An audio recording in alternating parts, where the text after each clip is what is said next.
난 그걸 하고 싶었어. 이제 친구들이 다 음악을 하고 있고 또 이제 예체능 쪽을 다루고 있잖아. 그러니까 아티스트의 삶은 어떠한가 이걸 좀 나누고 싶었어. 그래서 시작하게 된 영상이고 지금은 저희 당진에 내려가고 있습니다. 네. 당진에 내려가고 있는데 우리 엄마가 네. 우리 어머님이 권사님이 되셔가지고 축하를 하러 요. 그 양복을 입으라고 해가지고 내가 반팔 반바지는 안 돼요 이러니까 당연히 안 되지. 엄마가 진짜 그러진 않겠지. 그래서 내가 이렇게 적어왔어. 우리가 오늘 나눌 이야기는 이제 내가 좋아하는 건 무엇일까? 뮤지션의 삶. 사실 우리가 한참 고민하고 있는 어떤 방향성들인 거잖아. 내가 진짜 좋아하는 거. 작년 1년 동안은 내가 진짜 하고 싶은 일이 뭘까를 많이 두고 기도를 했어. 지금 생계 대부분이 이제 레슨으로 벌어먹고 있는데 이걸 언제까지 할 수 있을까에 대한 고민도 있었고, 나는 이 레슨을 하는 일이 처음에 어렸을 땐 내 사명인 줄 알았어. 미래의 음악인들을 키워내는 일.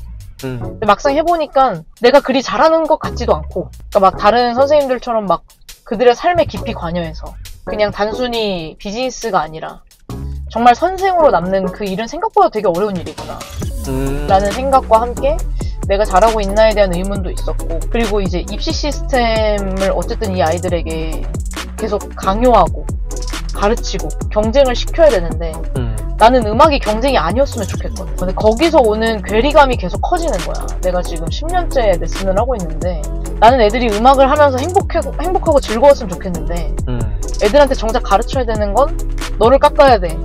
너가 고통스러워야지. 최선을 다해서 연습해야지. 그래야 좋은 대학 가지. 이걸 해야 되는 게 너무 싫은 거야.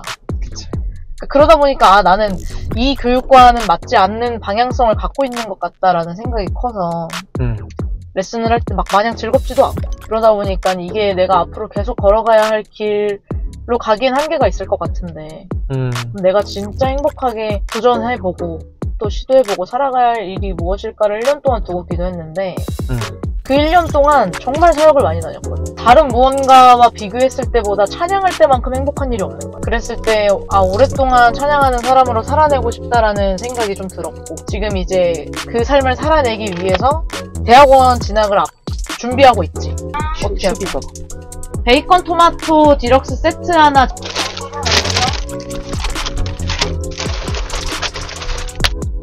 뮤지션의 삶. 뮤지션의 삶? K-pop 스타를 나왔잖아. 그때 한창 오디션이 이제 붐이었던 시기였거든. 그치. 뭐 슈퍼스타 K, K-pop 스타, 위대한 탄생 이런 일반인들이 뮤지션으로서 어떤 도약을 해볼 수 있는 그런 기회가 굉장히 열려있는 시대였어. 요즘은 그게 좀 많이 어려워졌는데 어쨌든 그런 거에 좀 여러 자극과 도전을 받아서 K-pop 스타 시즌3에 출연을 하게 됐고, 너무 감사하게도 꽤 좋은 성적을 얻었던 것 같아. 준비하거나 뭐 레슨을 따로 받거나 이러지 않았고 정말 그냥 첫 도전이었는데 탑10 결정전까지 갈 수 있었던 건 큰 운들이 잘 따라줬다. 또 나는 하나님의 이끄심이 있었다라고 생각하거든. 그랬을 때 그때 잠깐 흔히 말하는 연예인의 삶을 진짜 잠깐 한 몇 개월간 겪어봤었어. 어땠어? 처음엔 너무 신기했지. 너무 신기하고 좋고 많은 사람들한테 인기를 안 얻고 싶은 사람이 어디 있겠어. 사람들이 알아줬으면 좋겠고, 그게 이제 명예가 올라가는 일이잖아. 그랬을 때 좀 신기했던 어떤 에피소드는 K-pop 스타 연습실이 학동역에 있었어. 그래서 이제 매일 왔다 갔다 해야 되는 거야. 학교 이제 한 오전 수업만 듣고 연습하러 학동역으로 이제 지하철을 타고 가는. 홍대에서 한번 이제 환승을 해서 가는데, 그래서 어떤 분이 이렇게 하신 거야. 근데 그때 사람이 좀 많았어. 하는 순간 사람이 막 몰려. 대박이다. 그러니까 그 몰리는 사람들은 누군지 몰라도 일단 몰리고 보는 거야. 그래서 그때 그 사람들 인파에 갇혀가지고 못 움직였었어. 그 정도로? 그런 경험을 한번 해보니까 너무 좋다가도 한편으로 약간 무서워지는 거야. 혹여나 내 일거수일투족이 예를 들어 그러진 않았지만 내가 길거리를 걷다가 침을 뱉었어. 근데 누군가가 저 사람 허은율인데 침 뱉네? 하고 인터넷에 글을 올려. 은율이가 길 가다가 몰래 담배를 폈어. 아니, 나 담배 안 펴요. 은율이가 술집에 가서 술을 마셨어. 그런 적이 없지. 그런 적이 없는데. 없지만, 그런 상황이었을 때도. 이제 그런 게 이슈가 될 수 있겠다. 그치. 라는 게 순간 확 두려워졌고, 그리고 우리 엄마도 행동을 조심하더라고. 그래서. 혹여나 이제 나로 인해서 내 딸이. 사실 그 정도까지는 아니었는데. 근데 그때는. 그럴만 했어. 그치. 왜냐면 진짜 많은 사람들이 맞아. 오디션 프로그램 진짜 많이 봤거든. 나도 버스 안에서 계속 봤어. 그 중에 은율이가 있었어. 잠깐 그 영광을 좀 누려보고.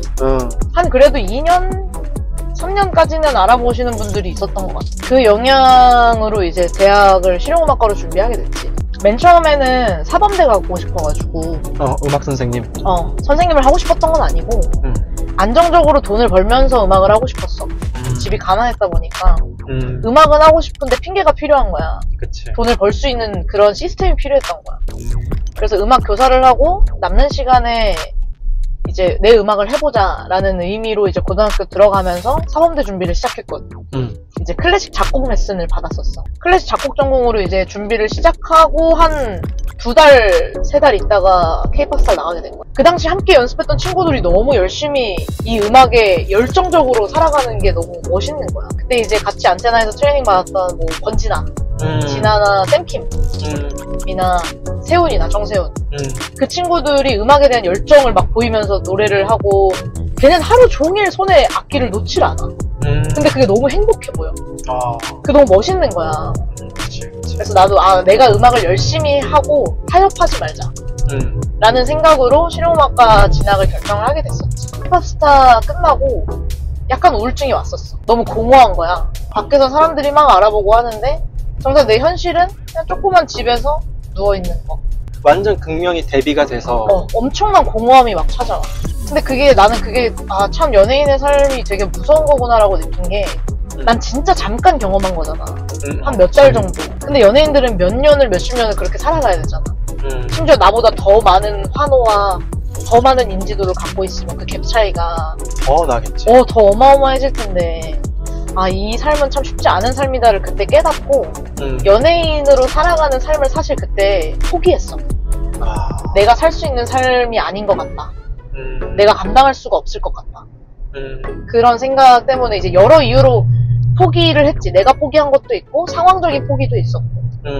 그렇게 실용음악과에 진학을 하고 이제 디아코니아라는 사람들을 만나게 됐고 어릴 때부터 음악을 했으니까 17살 때부터 이 씬에 들어왔으니까 지금 내가 29이니까 10년 넘는 시간 동안 이 씬에 있었잖아. 그랬을 때 중간중간에 음악을 포기하는 사람들이 많았거든. 동료들 중에. 맞아. 근데 나는 처음에 어린 마음으로 그들이 실패한 삶을 산다고 생각했어. 이렇게 악착같이 버티고 더 열심히 해야지 어떻게 이렇게 금방 포기해? 라고 그들을 되게 비판했었거든. 근데 그들만의 삶의 방향성이 있었던 것 뿐인 거야. 맞아. 꼭 음악을 시작했다고 해서 음악인으로 죽어야 되는 건 아니잖아. 그랬을 때 나는 그들이 실패했다라고 생각했지만 정작 내가 그 삶을 걸어가다 보니까 음악은 나한테 아주 좋은 도약점이 됐었던 거지. 난 도약점을 딛고 지금의 삶을 살아가고 있는 거고 또 앞으로 10년 뒤엔 또 지금의 기점이 돼서 어떤 삶을 살고 있을지 몰라. 나도 꼭 이 이야기를 하고 싶었는데 내가 요즘 느끼는 게 내가 음악을 선택해서 지금까지 왔지만 앞으로 내 무궁무진한 이 다양성은 음악으로 내 국한되기가 너무 아까운 거야. 또 한편으로는 더 많은 걸 경험하고 싶고 더 다양한 방향으로 나아가고 싶고 그래서 앞으로가 좀 많이 기대가 되기도 해. 마지막으로 공통 질문이 있습니다. 네. 사실 이거는 은희가 먼저 얘기해주긴 했는데 입시썰. 우리가 음악하는 사람으로서 이제 현 동아방송대학교 수석 졸업 거의 올 장학생이잖아. 그치. 내 주변에도 요한이 형이라고 그 형님이 한 분 계시는데 그 형도 진짜 한 장학금 하시거든? 근데 은율이가 더 받지 않았을까? 싶은 거지. 사실 약간 슬픈 얘기인데 장학금에 대한 집념이 있었거든. 엄마한테 부담을 주고 싶지 않았어. 근데 등록금이 또 작은 금액이 아니고 그치. 거기다 나는 기숙사 생활까지 했으니까 이제 20살이 넘었으면 경제적으로 부모한테 독립을 하고 싶은 마음도 컸고 더 이상 엄마한테 그 어떤 짐도 주고 싶지 않은 마음이 큰 거야. 그래서 나도 자고 싶고 쉬고 싶고 수업 안 가고 싶었지. 사실 그런 날이 많진 않았어. 근데 은희 그런 날이 있었잖아. 삼각김밥으로 하루 살았던? 많이 그랬지. 한 1, 2년 그랬어. 아 진짜? 기숙사 살 땐 거의 매번 그랬고 엄마 모를 텐데. 아이고야. 아니 근데 그건 좀 이유가 있었던 게 뭐 돈이 아까워서는 없진 않았지만 시간이 없었어. 수업과 수업 사이에 밥을 제대로 먹을 그 시간이 없었어가지고 그래서 이제 급하게 삼각김밥 하나 물고 이제 초코우유 하나 들고 수업 가고 이랬었는데 이제 20살이 넘었고 내 공부고 내가 가야 할 길이니까 등록금도 내가 책임져보자 라는 도전이었던 거예요. 그 열심으로 좀 공부가 재밌기도 했었고 시썰은 내가 이제 동아방송대 16학번 보컬 현역으로 입학을 했잖아. 사실 그때 당시에 그 아까 말했던 오디션들 때문에 보컬 경쟁률이 진짜 어마어마했어. 몇 대 몇이었어? 몇 대 1이었어? 나는 농어촌 전형이라 경쟁률이 좀 다르긴 했었는데 일반 전형이 500대 1, 600대 1 이랬어. 진짜로 600대 1? 진짜 거짓말 안 치고 15, 16 아마 17까지도 그랬을 텐데 14부터 14, 15, 16이 약간 오디션 붐 때문에 완전 붐이었잖아. 그래서 그때 이제 실용음악과 보컬 경쟁률이 어마어마했거든. 500대 1, 600대 1 이랬는데 근데 이제 내가 약간 그때 뽕에 가득 차 있었어. 오디션 출신이잖아. 그러니까 난 당연히 붙겠지? 하고 수시 때는 싱송으로 시험을 봤어. 높은 학교들은 서울예대랑 동아는 싱송으로 시험을 봤고 백성예대, 한양 수시 때 이렇게 4개 썼거든. 예대, 동아, 백석, 한양. 백성예대는 이제 수시 때 붙어도 정시 지원이 가능한 학교니까 백성예대는 수시 때 붙었지. 보컬로 봤거든. 예대랑 동아는 싱송으로 봤는데 둘 다 1차에서 광탈했고 근데 동아에서 나쁘지 않게 봐주셨어 교수님이. 근데 이제 기타로 가져갔었는데 피아노 치면서 부를 수 있는 곡이 있냐 하셔서 피아노로 가서 노래 아직 부르지도 않고 4마디 쳤는데 수고하셨다 그래가지고 떨어졌다. 그래서 이제 예대랑 동아 1차에서 떨어졌고 한양은 보컬로 봤는데 1차 붙었어. 이제 한양 2차를 내가 만약에 보고 붙으면 나는 정시를 다른 학교를 못 보잖아. 그래서 한양 2차를 안 갔어. 와 근데 한양 세잖아. 세지. 그때 되게 셌지. 엄마가 나한테 미쳤냐 그랬어. 내가 알기로는 한양도 300대 400대 1 그 정도였어. 이게 왜냐면 부모님 세대들은 동아방송예대가 좋은 학교인지 모른단 말이야. 지방에 있고 근데 한양대? 얘가 미쳤다 약간 이건 거지. 그래서 그때 엄마랑 문 쾅 닫고 막 싸우고 이랬어. 엄마가 뭘 알아.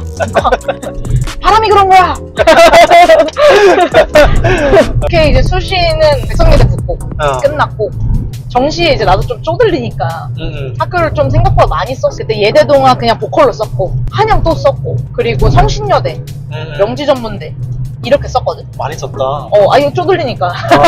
예대는 1차 떨어졌고 동아는 1차를 붙어서 이제 2차까지 보고 왔지. 농어촌이라 2차가 3대1이었어. 그래서 이거 잘하면 가능성 있겠다라는 그런 붙은 마음으로 동아를 받고 나머지 성신여대랑 명전 한양도 받고 한양도 1차 붙은 거야. 한양 썰인데 2차를 갔잖아. 내가 수시 때 한양 붙을 뻔했잖아. 그러니까 약간 그게 좀 까오가 쳤나봐. 근데 내 앞 순서 5명이 삑사리가 다 난 거야. 5명이 다. 나 여기서 그냥 평타만 쳐도 나한테 이득이 크다. 근데 나도 삑사리 났어. 근데 내가 노래하면서 삑사리 진짜 잘 안 내거든? 근데 그날 뭐가 씌인 것처럼 삑사리가 나더라고. 그래서 한양은 2차 떨어졌고 결과를 기다리는데 독감에 걸린 거야. 원래 입시생들 끝나면 아파요. 근데 누워있었어. 누워서 이제 학교들 결과를 하긴 하는데 예대야 뭐 1차에서 떨어졌으니까. 그리고 한양은 예상했어. 2차에서 삑사리가 났기 때문에 떨어졌어. 근데 성신여대랑 명지전문대는 붙을 거라고 생각하고 는 학교였거든. 그리고 내가 성신여대에서 인생 최대로 노래를 제일 잘했어. 그 떨어진 거야. 이게 진짜 입시라는 게 알 수가 없어. 그치. 학교가 지향하는 또 방향성이 있다 보니까 명지전문대는 붙긴 붙었는데 예비로 붙은 거지. 예비 38번이었어. 안 붙는다는 뜻인 거지. 그러니까 이게 너무 절망적인 거야. 막 별 생각이 다 들어. 수시 때 그냥 한양 갈걸. 이렇게 다 떨어질 거면. 왜냐면 성신여대랑 명지전문대가 떨어지니까 동아가 붙을 거란 생각이 안 들더라고. 자존감 막 뚝뚝 떨어지더라고. 동아가 또 하필 제일 늦게 나와요. 그래서 당연히 떨어졌겠거니 하고 누워서 이렇게 동아 결과를 확인하는데 붙은 거야. 합격. 진짜 누워서 눈물이 주르륵. 진짜 그간 고생했던 게 한순간에 지나가잖아. 독감이어서 제대로 앉지도 못했거든. 보자마자 도파민 싹 돌아가지고 바로 앉아서 선생님한테 전화해서 엄청 울고 쌤 저 동화 붙었어요 이러고 엄청 울고. 왜냐면 그 이제 정시 보기 전에 쌤 친구 중에 동화분이 계셔서 한번 와서 봐주셨어. 근데 이제 그분이 솔직하게 얘기해 주시고 자기가 보기에 탑 10은 가는데 예대동안 힘들 것 같아. 그런 얘기 들으면 한번 이제 마음 꺾이잖아. 그치. 근데 보란듯이 붙어버렸네. 그 선배님이 또 붙고 밥까지 사주셨어. 그렇게 해서 동아 16 현역으로 입학을 하게 됐지. 애들한테 연습일지 보여주면서 제자들한테 난 고3 때 3시간씩밖에 안 잤거든. 아침 6시에 일어나서 학교 가. 그러고 3시간은 수업 듣고 좋대. 연습실이 수유에 있었거든. 학교가 파주니까 수유까지 2시간 걸렸었어. 편도가. 2시간 걸려서 연습실 가서 연습실 문도 내가 열었어. 제일 먼저 가서 열고 이제 연습 시작해서 내가 제일 늦게 나갔어. 문 내가 잠그고 막차 끊기기 직전까지 10시 뭐 11시 이때까지 연습하고 막 달려가지고 서울역 가. 서울역에서도 막차 끊기기 전에 막 달려서 타. 그리고 서울역에 앉아서 울어. 루틴이었어. 그냥 힘드니까. 너무 힘드니까 그치. 울어. 그러고 집 가면 뭐 한 2시 돼. 씻고 잘 준비하면 3시 되는 거야. 그러니까 그렇게 3시간씩 자는 삶을 1년 동안 했지. 근데 사실 고2 때부터 고1, 고2 때부터 잠을 잘 못 자고 열심히 살았던 게 고1 때는 방송 때문에 오디션 촬영 한 번 하면 15시간이 기본이거든. 그거를 이제 한 반년을 했고 그 다음 해에는 K-POP 스타 영향으로 공연이랑 행사가 너무 많았어서 1년 동안 학교 생활 하느랴 공연하느랴 잠 많이 못 자고 또 입시 준비하느라 연습하느라 잠 많이 못 자고. 그러니까 고등학교 3년 내내 사실 잠을 푹 잔 날이 거의 없었어. 그런 사람들 있잖아. 고등학생 때로 돌아가고 싶냐? 난 절대 안 돌아가고 싶어. 그만큼 후회 없이 했어. 그만큼 후회 없이 열심히 살았고 어쩔 수 없어. 그렇게 살아야 내가 원하는 걸 얻을 수 있고 그걸로 내가 지금 얼마나 행복한지를 깨달았으니까. 이야기를 이렇게 하면서 내가 나를 돌아볼 수 있는 시간도 가지게 되고 또 내가 앞으로의 방향에 대해서 얘기하면서 이런 삶을 또 이렇게 살아가면 좋겠다라는 어떤 다짐이 되기도 하고 나도 그런 시간이 된 것 같아서 의미가 있었습니다. 다음 분은 누가 될지 모르겠지만 또 이런 스토리로 계속 찾아뵐 예정이라 그때 뭐 시간이 되고 여유가 된다면 은인이도 같이 게스트로 와줘서 네, 아무래도 같이, 제가 필요하지 않을까 싶네요. 그럼요. 나중에 내가 카메라만 들고 있을지도 몰라. 내 채널 아니야 그러면 그냥. 다음 분도 기대해 주시고 감동과 웃음을 선사할 수 있는 좋은 컨텐츠로 찾아뵙겠습니다. 끝!